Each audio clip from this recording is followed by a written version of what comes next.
Hello दोस्तों, welcome to my channel. तो दोस्तों, आज मैं कुछ मोस्ट इंपॉर्टेंट क्वेश्चन कराने वाला हूं प्राचीन इतिहास से, ठीक, जो कि राष्ट्रकूट वंश के बारे में है। और इससे पहले मैंने 10 वीडियोज बना दी हैं, तो उन्हें भी देख लेना, ठीक। ये हमारी 11वीं वीडियोज है और ये प्राचीन इतिहास की सीरीज इसी प्रकार आगे बढ़ती रहेगी। और मैं आपको बता दूं, मैं कम टाइम में ज़्यादा से ज़्यादा क्वेश्चन करा रहा हूँ, वो भी सिर्फ मोस्ट इंपॉर्टेंट क्वेश्चन जो एग्जाम में आते हैं ज़्यादातर। तो मैं रिक्वेस्ट करता हूँ इन वीडियोज़ को देख लेना, तो आपको प्राचीन इतिहास से कोई भी क्वेश्चन मिस नहीं होगा। तो बात करते हैं राष्ट्रकूट वंश के बारे में, ठीक। तो राष्ट्रकूट वंश का संस्थापक कौन था, ठीक, वो था दंती दुर्ग। इसे ध्यान रखना, दंती दुर्ग, ठीक। और बात की जाए राजधानी की, तो वो थी मनकिर, या कह दो मान्य खेत। और दोस्तों, बात की जाए जो राष्ट्रकूट वंश था ये कहाँ पर था, मतलब भारत के मैप में, तो ये महाराष्ट्र में था, ठीक। और बात की जाए राष्ट्रकूट वंश के प्रमुख शासक कौन कौन थे, तो वो थे Krishna first, Dhruv, Amoghavarsha, Krishna second, Indra third, Krishna third, ठीक। नेक्स्ट क्वेश्चन, एलोरा के प्रसिद्ध कैलाश मंदिर का निर्माण किसने करवाया, ठीक। तो दोस्तों, वो करवाया था किर्सन फर्स्ट ने, इसे ध्यान रखना। किर्सन फर्स्ट ने एलोरा के प्रसिद्ध कैलाश मंदिर का निर्माण करवाया था। और इससे पहले मैंने करवाया था, एक क्वेश्चन था कि कैलाशनाथ मंदिर का निर्माण किसने करवाया था, जो कि तमिलनाडु में है, कांचीपुरम में, ठीक। तो वो पल्लव वंश के राजा नरसिंह वर्मन द्वितीय ने करवाया था, ठीक। नेक्स्ट क्वेश्चन, राष्ट्रकूट वंश के कौन से शासक ने त्रिपक्षीय संघर्ष में भाग लिया, ठीक। तो यानी सबसे पहले त्रिपक्षीय संघर्ष में राष्ट्रकूट वंश के किस शासक ने भाग लिया, ठीक, वो लिया था ध्रुव ने। तो इसे भी ध्यान रखना। और बात की जाए कि त्रिपक्षीय संघर्ष है क्या, ठीक, तो कन्नौज पर अधिकार करने के लिए त्रिपक्षीय संघर्ष हुआ, ठीक, जिसमें गुर्जर प्रतिहार वंश का राजा वत्सराज था और पाल वंश का राजा धर्मपाल भी था, ठीक। तो इनके बीच ये हुआ था त्रिपक्षीय संघर्ष, ठीक, कन्नौज पर अधिकार करने के लिए। किस किस के बीच, राष्ट्रकूट वंश का था ध्रुव, और गुर्जर प्रतिहार वंश का था वत्सराज और पाल वंश का था धर्मपाल। नेक्स्ट क्वेश्चन, धारा वर्ष किसे कहा जाता है, ठीक। तो दोस्तों, ये बहुत ही इंपॉर्टेंट है, इसे ध्यान रखना। धारा वर्ष किसे कहा जाता है, तो वो कहा जाता है ध्रुव को, ठीक, ध्रुव को।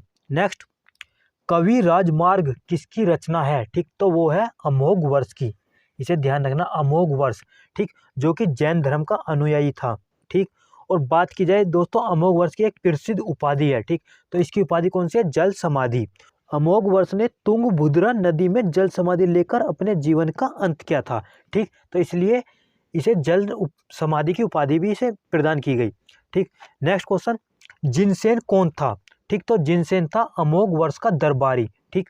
और दोस्तों, इसकी एक पुस्तक है जो कि बहुत ही प्रसिद्ध है, उसे भी ध्यान रखना, आदि पुराण, ठीक। आदि पुराण पुस्तक किसकी है, जिनसेन की। और जिनसेन कौन था, अमोघ वर्ष का दरबारी। नेक्स्ट क्वेश्चन, राष्ट्रकूट वंश का अंतिम महान शासक कौन था, ठीक।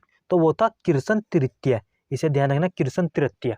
नेक्स्ट क्वेश्चन, पौन कौन था, ठीक। तो पौन कौन था, ठीक। तो पौन था किर्सन का दरबारी कवि, ठीक। इसे ध्यान रखना, किर्सन का दरबारी कवि था पौन, ठीक। और इनकी एक पुस्तक थी, तो इसे भी ध्यान रखना, शांति पुराण, ठीक। तो शांति पुराण पुस्तक किसकी है, पौन की। और बात की जाए कि आदि पुराण पुस्तक किसकी है, तो वो थी जिनसेन की। नेक्स्ट, एलोरा एवं एलिफेंटा गुहा मंदिरों का निर्माण कब हुआ, ठीक। तो वो राष्ट्रकूटों के समय ही हुआ था, ठीक। तो दोस्तों, इसे ध्यान रखना, एलोरा एवं एलिफेंटा गुहा मंदिर का जो निर्माण हुआ था वो राष्ट्रकूटों के समय में ही हुआ था, ठीक।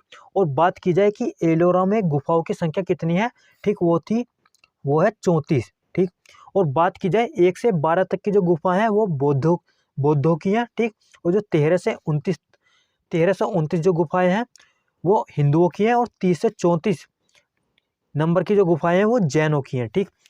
और दोस्तों, बौद्धों में सबसे प्रसिद्ध गुफा कौन सी है, ठीक। तो वो है विश्वकर्मा गुफा। इसे भी ध्यान रखना, विश्वकर्मा गुफा, और जिसकी संख्या 10 है, ठीक, संख्या 10।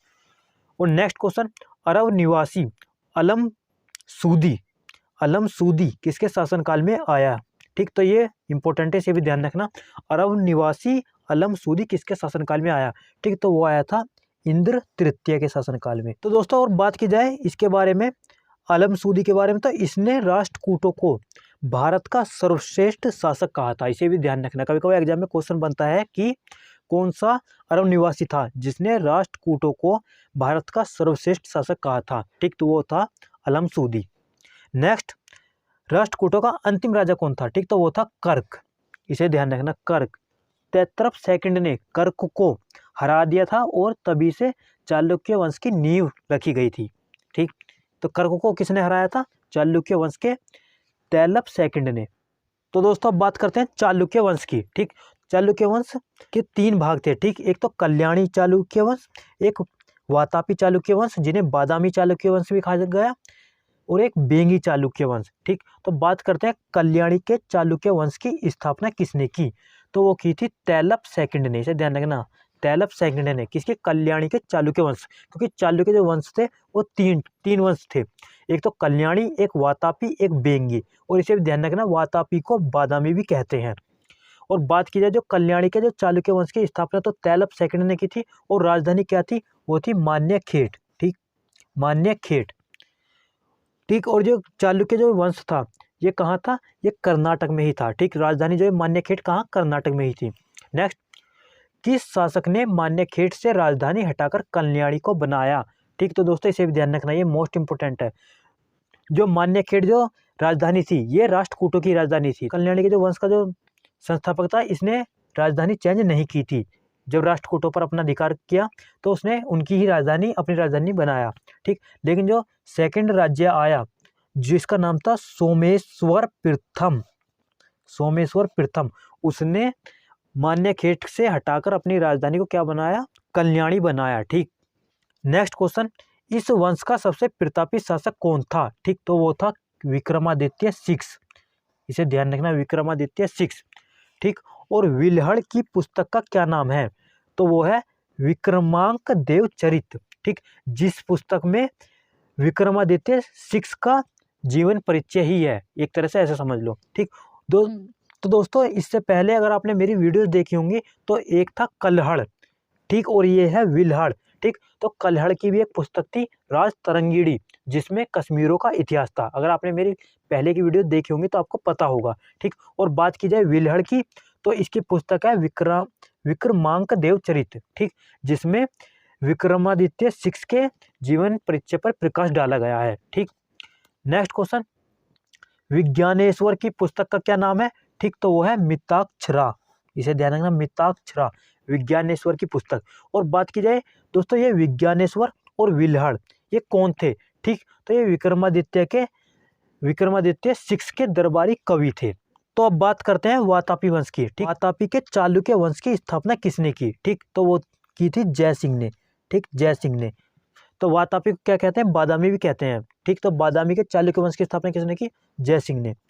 नेक्स्ट, इस वंश का सबसे प्रतापी शासक कौन था? ठीक, तो वो था पुलकेशिन द्वितीय। ठीक, इसे ध्यान रखना, पुलकेशिन द्वितीय। नेक्स्ट, और इसकी एक उपाधि थी परमेश्वर। ठीक, इसे भी ध्यान रखना, परमेश्वर।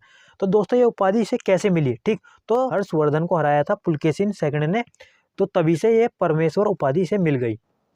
नेक्स्ट क्वेश्चन, ऐहोल अभिलेख का संबंध किस राजा से है? ठीक, तो इसे ध्यान रखना, यह है पुलकेशिन सेकंड से। ठीक, कभी कभी एग्जाम में क्वेश्चन पूछ लिया जाता है कि ऐहोल अभिलेख का संबंध किस राजा से है, तो वो है पुलकेशिन द्वितीय से।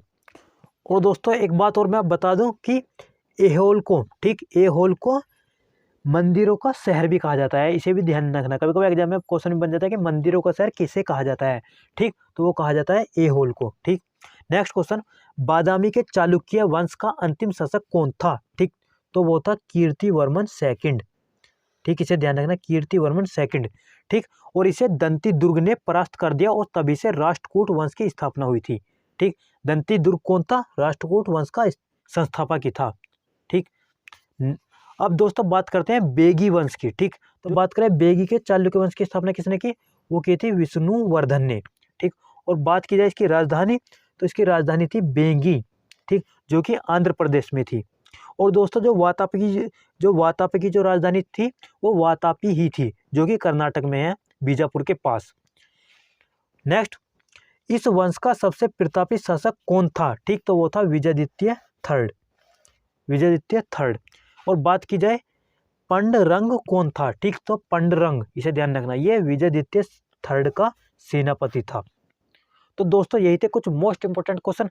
अगर दोस्तों हमारी इस सीरीज के आपने पहले की वीडियोज़ नहीं देखी हैं तो उन्हें भी देख लेना, क्योंकि सिर्फ मैंने कम टाइम में ज़्यादा से ज़्यादा क्वेश्चन कराए हैं और वो भी सिर्फ मोस्ट इंपॉर्टेंट। तो मिलते हैं नेक्स्ट वीडियो में। थैंक यू दोस्तों।